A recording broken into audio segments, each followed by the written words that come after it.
Hello കൂട്ടുകാരെ, ഞാനൊരു video ചെയ്യാൻ പോവാണ് കേട്ടോ. തലയിൽ തേക്കാനുള്ള എണ്ണയാണ്. ഞങ്ങൾ സാധാരണ കാച്ചണ രീതിയാണ് ഞാൻ പറഞ്ഞു തരുന്നത് കേട്ടോ. നല്ല ഗുണമാണ്. ഇങ്ങനെ കാച്ചി കഴിഞ്ഞാൽ നമുക്ക് നല്ല മുടി വളർച്ച ഉണ്ടാവും. മുടി അത്ര നരക്കില്ല, കറുപ്പ് നിറമായിരിക്കും. ഞാൻ ചേർക്കുന്ന ചേരുവകൾ ഇതൊക്കെയാണ് കേട്ടോ. ഇത് കഞ്ഞുണ്ണി കണ്ടില്ലേ, കഞ്ഞുണ്ണി പാടത്ത് നിറയെ ഉണ്ടാവും. അപ്പോൾ എത്രയിട്ടാലും നല്ലതാണ്. ഇത് ചെറുള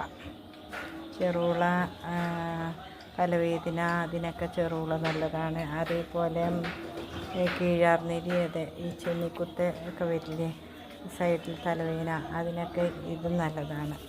പിന്നെ ഉഴിഞ്ഞ ഇതും നല്ല ഒരു ഇതാണ് കേട്ടോ. ഇട്ട് കഴിഞ്ഞാൽ തലവേദനയ്ക്ക്, തലകനം ഇങ്ങനെയുള്ളതിനൊക്കെ നല്ല മാറ്റം വരും. ഇത് പൂവാങ്കുറുന്നല, ഇതും നല്ല ഇതാണ്. ഞാൻ ഇതെല്ലാം ഇട്ടിട്ടാണ് കാച്ചാറ്. പിന്നെ ചെമ്പരത്തിയുടെ പൂവ് നല്ലതാണ്, മുട്ടും നല്ലതാണ്. ചെമ്പരത്തി നിരത്തി നന്നായിട്ട് നമുക്കിടാം. പിന്നെ എത്ര ഉണ്ടെങ്കിലും കറുവേപ്പിൻ്റെ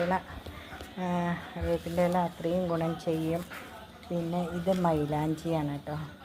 മൈലാഞ്ചി ഞങ്ങൾ നന്നായിട്ടിടും. ഒരുപാട് ഇട്ട് കഴിഞ്ഞാൽ കളർ വ്യത്യാസം ഉണ്ടാകും. എന്നാലും മൈലാഞ്ചി നന്നായിരിക്കും. മുടി വളർച്ചയ്ക്കൊക്കെ നല്ലതാണ്. പിന്നെ ഞാൻ നെല്ലിക്ക ഇടാറുണ്ട്. എനിക്കിന്ന് നെല്ലിക്ക കിട്ടിയില്ല. പിന്നെ ഇതാ കറ്റാർവാഴ ഇവിടെ നിറയുന്നുണ്ട്. അപ്പോൾ കറ്റാർവാഴയും ചേർക്കാറുണ്ട്. പിന്നെ ഇതാ നീലാമരിയുടെ പൊടിയാണ് കേട്ടോ. അത് നീലാമരി. പിന്നെ ഉലുവ വറുത്ത് പൊടിക്കും. പിന്നെ ഇത് കരിഞ്ജീരകം. ഇതെല്ലാം തലയ്ക്ക് നല്ലതാണ്.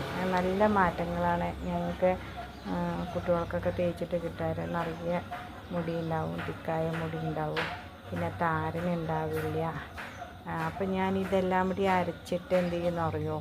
പാലിലാണ് കേട്ടോ അരയ്ക്കുക. പശുവും പാലിൽ അരച്ചിട്ട് ആദ്യം എണ്ണ നമ്മൾ ചീഞ്ചട്ടിയിൽ തിളപ്പിക്കാൻ വയ്ക്കും.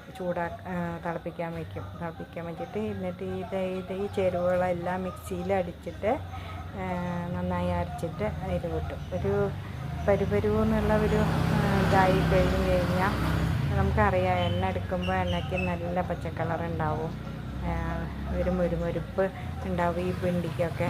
അത് ആവുന്നവരെ എടുക്കുക. എന്നിട്ട് ഊറ്റിയിട്ട് എടുത്ത് വെച്ച് നമുക്ക് ഒരു കൊല്ലം വരെയൊക്കെ ഈ എണ്ണ ഉപയോഗിക്കുക. ഒരു കേടും വരില്ല. നല്ലതാണ് മുടിക്ക്.